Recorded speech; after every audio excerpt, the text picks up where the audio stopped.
ಸಮಾವೇಶದಲ್ಲಿ ಭಾಗವಹಿಸಿರ್ತಕ್ಕಂಥ ಅಖಿಲ ಭಾರತ ಕಾಂಗ್ರೆಸ್ಸಿನ ಅಧ್ಯಕ್ಷರಾದಂಥ ಮಾನ್ಯ ಮಲ್ಲಿಕಾರ್ಜುನ ಖರ್ಗೆ ಅವರೇ,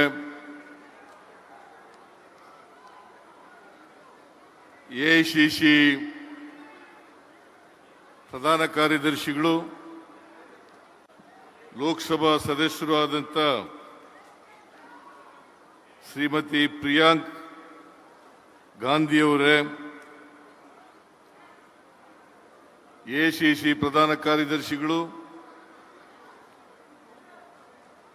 ಹಾಗೂ ಲೋಕಸಭಾ ಸದಸ್ಯರಾದಂಥ ಕೆ.ಸಿ. ವೇಣುಗೋಪಾಲ್ ಅವರೇ, ನಮ್ಮ ರಾಜ್ಯದ ಉಸ್ತುವಾರಿ ಕಾರ್ಯದರ್ಶಿಗಳಾದಂಥ ರಣದೀಪ್ ಸಿಂಗ್ ಸುರ್ಜೇವಾಲಾ ಅವರೇ,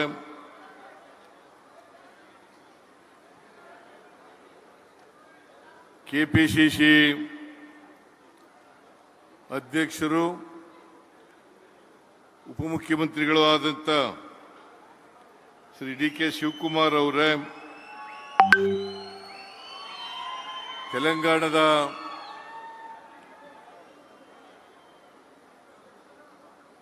ಉಪಮುಖ್ಯಮಂತ್ರಿಗಳಾದಂಥ ಶ್ರೀ ಭಟ್ಟಿ ವಿಕ್ರಮಾರ್ಕ ಅವರೇ, ಎಲ್ಲ ಎಐಸಿಸಿ ಕಾರ್ಯಕಾರಿ ಸಮಿತಿಯ ಸದಸ್ಯರುಗಳೇ, ಎಐಸಿಸಿ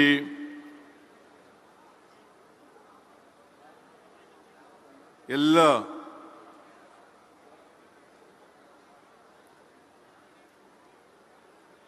ಪ್ರಧಾನ ಕಾರ್ಯದರ್ಶಿಗಳೇ, ವೇದಿಕೆ ಮೇಲೆ ಇರ್ತಕ್ಕಂಥ ಎಲ್ಲ ಆಹ್ವಾನಿತ ಗಣ್ಯರೇ, ಇಲ್ಲಿ ರಾಜ್ಯದ ಮೂಲೆ ಮೂಲೆಗಳಿಂದ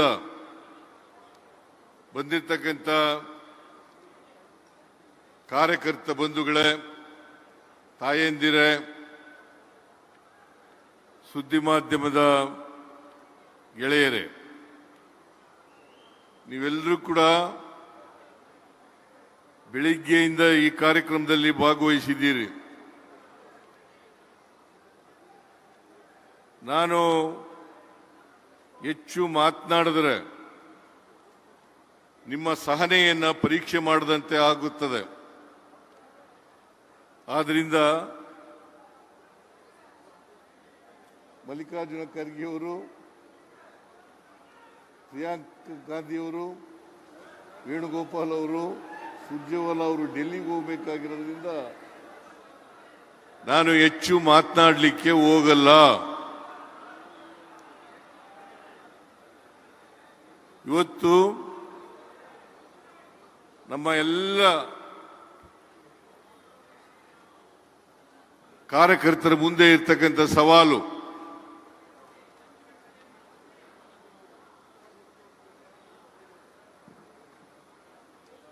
ಬಿಜೆಪಿ ಮತ್ತು ಆರ್ಎಸ್ಎಸ್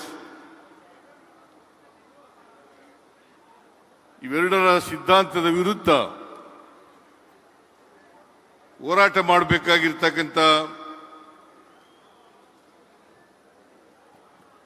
ಕರ್ತವ್ಯ ಪ್ರತಿಯೊಬ್ಬ ಕಾಂಗ್ರೆಸ್ಸಿನ ಕಾರ್ಯಕರ್ತರ ಮೇಲೆ ಇದೆ ಅಂತಕ್ಕಂಥ ಮಾತುಗಳನ್ನು ಹೇಳಲಿಕ್ಕೆ ಬಯಸ್ತಾ ಇದ್ದೇನೆ.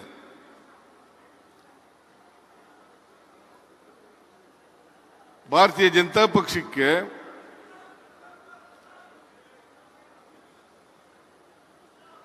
ಆರ್ಎಸ್ನ ಸಿದ್ಧಾಂತವೇ ಭಾರತೀಯ ಜನತಾ ಪಕ್ಷದ ಸಿದ್ಧಾಂತ. ಭಾರತೀಯ ಜನತಾ ಪಕ್ಷ ಅವರ ಕೈಗೊಂಬೆಯಾಗಿ ಕೆಲಸ ಮಾಡ್ತಾ ಇರ್ತಕ್ಕಂಥದ್ದು, ಆರ್ಎಸ್ಎಸ್ನ ಕೈಗೊಂಬೆಯಾಗಿ ಕೆಲಸ ಮಾಡ್ತಾ ಇರ್ತಕ್ಕಂಥದ್ದೇ ಭಾರತೀಯ ಜನತಾ ಪಕ್ಷ. ಅವರ ಸಿದ್ಧಾಂತ ಒಡಕು ಮತ್ತು ತಾರತಮ್ಯ ಇವೆರಡನ್ನ ಈ ದೇಶದಲ್ಲಿ ಬಹಳ ವ್ಯವಸ್ಥಿತವಾಗಿ ಮಾಡಲಿಕ್ಕೆ ಪ್ರಾರಂಭ ಮಾಡಿದ್ದಾರೆ. ಅವರು ಗಾಂಧೀಜಿಯವರನ್ನು ಕೂಡ ವಿರೋಧ ಮಾಡಿದ್ರು, ಬಾಬಾ ಸಾಹೇಬ್ ಅಂಬೇಡ್ಕರ್ ಅವರನ್ನು ಕೂಡ ವಿರೋಧ ಮಾಡಿದ್ರು, ಸಂವಿಧಾನವನ್ನು ಕೂಡ ವಿರೋಧ ಮಾಡಿದ್ರು. ಕಾರಣ ಯಾಕಪ್ಪ ಅಂತಂದ್ರೆ RSSನ ಸಿದ್ಧಾಂತವನ್ನ ಬಾಪೂಜಿಯವರು ವಿರೋಧ ಮಾಡ್ತಾ ಇದ್ರು, ಹಾಗೇನೆ ಅಂಬೇಡ್ಕರ್ ಅವರು ವಿರೋಧ ಮಾಡ್ತಾ ಇದ್ರು. ಸಂವಿಧಾನದ ಮೂಲಕ ಈ ದೇಶದಲ್ಲಿ ಭ್ರಾತೃತ್ವ, ಸಮಾನತೆ, ಸ್ವಾತಂತ್ರ್ಯ, ಸಮಾಜವಾದ ಎಲ್ಲರನ್ನೂ ಒಟ್ಟಿಗೆ ಕೊಂಡೋಗ್ತಕ್ಕಂಥ ಪ್ರಯತ್ನವನ್ನ ಸಂವಿಧಾನ ಹೇಳ್ತದೆ. ಯಾಕೆಂದರೆ ನಮ್ಮ ದೇಶ ಬಹುತ್ವದ ದೇಶ. ಈ ದೇಶದಲ್ಲಿ ಅನೇಕ ಧರ್ಮಗಳಿದ್ದಾವೆ, ಅನೇಕ ಜಾತಿಗಳಿದ್ದಾವೆ, ಅನೇಕ ಭಾಷೆಗಳಿದ್ದಾವೆ, ಅನೇಕ ಸಂಸ್ಕೃತಿಗಳಿದ್ದಾವೆ. ಆದ್ರಿಂದ ನಮಗೆ ನಾವು ಎಲ್ಲರನ್ನೂ ಒಟ್ಟಿಗೆ ಕೊಂಡು ಹೋಗ್ತಕ್ಕಂಥ ಪ್ರಯತ್ನವನ್ನು ಮಾಡಬೇಕಾಗಿರ್ತಕ್ಕಂಥದ್ದು ಅತ್ಯಂತ ಅವಶ್ಯ. ಎಲ್ಲರನ್ನೂ ಮನುಷ್ಯರಾಗಿ ಕಾಣಬೇಕಾಗಿರ್ತಕ್ಕಂಥದ್ದು ಅತ್ಯಂತ ಅವಶ್ಯ. ಅದಕ್ಕಾಗಿ ಭಾರತೀಯ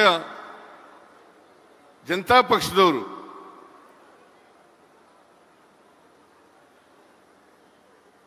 ಬಾಪುವನ್ನು ವಿರೋಧ ಮಾಡ್ತಾರೆ, ಅಂಬೇಡ್ಕರ್ ಅವರನ್ನು ವಿರೋಧ ಮಾಡ್ತಾರೆ, ಸಂವಿಧಾನವನ್ನು ವಿರೋಧ ಮಾಡ್ತಾರೆ. ಆ ಕಾರಣದಿಂದಲೇ ಇವತ್ತು ಬೆಳಗಾವಿನಲ್ಲಿ ಜೈ ಬಾಪು, ಜೈ ಭೀಮ್, ಜೈ ಸಂವಿಧಾನ್ ಈ ಸಮಾವೇಶವನ್ನ, ಈ ಹೆಸರಿನಲ್ಲಿ ಸಮಾವೇಶವನ್ನ ಏರ್ಪಾಡು ಮಾಡಿ ಇವತ್ತು ಬಾಪುವಿನ ವಿಚಾರಗಳು,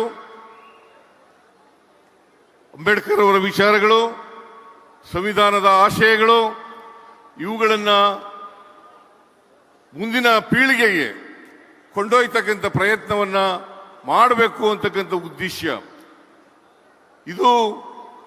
ಈ ಜೈ ಬಾಪು, ಜೈ ಭೀಮ್, ಜೈ ಸಂವಿಧಾನ ಈ ಸಮಾವೇಶ 27ನೇ ತಾರೀಕು, ಡಿಸೆಂಬರ್ 27ನೇ ತಾರೀಕು ನಡೀಬೇಕಾಗಿತ್ತು. ಅವತ್ತಿಗೆ 100 ವರ್ಷಗಳು ಬೆಳಗಾವಿನಲ್ಲಿ ಅಧಿವೇಶನ, ಕಾಂಗ್ರೆಸ್ ಅಧಿವೇಶನ ನಡೆದು 100 ವರ್ಷಗಳು ತುಂಬಿತ್ತು. ಮಹಾತ್ಮ ಗಾಂಧೀಜಿಯವರು ಆ ಅಧಿವೇಶನದ ಅಧ್ಯಕ್ಷತೆಯನ್ನು ವಹಿಸಿದ್ರು. ಅದೇ ಮೊದಲು ಅಧ್ಯಕ್ಷರಾಗಿದ್ದದ್ದು ಅವರು, ಅದೇ ಕೊನೆಯ ಅಧ್ಯಕ್ಷರಾಗಿದ್ದದ್ದು. ಬಹುಶಃ ಈ ಅಧಿವೇಶನ ಕರ್ನಾಟಕದ ನೆಲದಲ್ಲಿ ನಡೆದಿರತಕ್ಕಂಥದ್ದು ಕೂಡ ಅದೇ ಮೊದಲು, ಅದೇ ಕೊನೆ ಅಂತಕ್ಕಂಥ ಮಾತುಗಳನ್ನು ಹೇಳಲಿಕ್ಕೆ ಬಯಸ್ತಾ ಇದ್ದೇನೆ. ಆದ್ರಿಂದ 27ನೇ ತಾರೀಕು ನಾವು ಡಿಸೆಂಬರ್ 27ನೇ ತಾರೀಕು ಜೈ ಬಾಪು, ಜೈ ಭೀಮ್, ಜೈ ಸಂವಿಧಾನ ಸಮಾವೇಶವನ್ನು ನಡೆಸಬೇಕಾಗಿತ್ತು. ಆದರೆ ದುರ್ದೈವ, ಈ ದೇಶದ ಮಾಜಿ ಪ್ರಧಾನಮಂತ್ರಿ ಮನಮೋಹನ್ ಸಿಂಗ್ರವರು ಕಾಲವಾದದ್ರಿಂದ ಇದನ್ನ ಮುಂದೂಡಬೇಕಾದಂಥ ಅನಿವಾರ್ಯತೆ ನಿರ್ಮಾಣ ಆಯಿತು. ಹಾಗಾಗಿ ನಾವು ಈ ಸಮಾವೇಶನ ಮಾಡಲಿಕ್ಕೆ ಆಗಲಿಲ್ಲ. ಮತ್ತೆ ಇವತ್ತು ಬೆಳಿಗ್ಗೆ 11 ಗಂಟೆಗೆ ನಮ್ಮ ಸುವರ್ಣಸೌಧದ ಎದುರುಗಡೆ ಬಾಪೂಜಿಯವರ ಪ್ರತಿಮೆಯನ್ನ ಅನಾವರಣ ಮಾಡತಕ್ಕಂಥ ಕೆಲಸವನ್ನ ಮಾನ್ಯ ಖರ್ಗೆ ಅವರು ಮಾಡಿದ್ದಾರೆ. ಇದನ್ನ ಈ ಅನಾವರಣವನ್ನು ಮಾಡಿರ್ತಕ್ಕಂಥದ್ದು ನಮ್ಮ ಉದ್ದೇಶ ಬಾಪೂಜಿಯವರ ತತ್ವ ಆದರ್ಶಗಳು. ಯಾಕಂತಂದ್ರೆ ಇವತ್ತಿಗೂ ಕೂಡ ಬಾಪೂಜಿಯವರ ತತ್ವಗಳು, ಆದರ್ಶಗಳು ಪ್ರಸ್ತುತ, ಅವು ಇನ್ನೂ ಕೂಡ ಜೀವಂತವಾಗಿದ್ದಾವೆ ಅಂತಕ್ಕಂಥದ್ದನ್ನು ತಿಳ್ಕೋಬೇಕಾಗ್ತದೆ.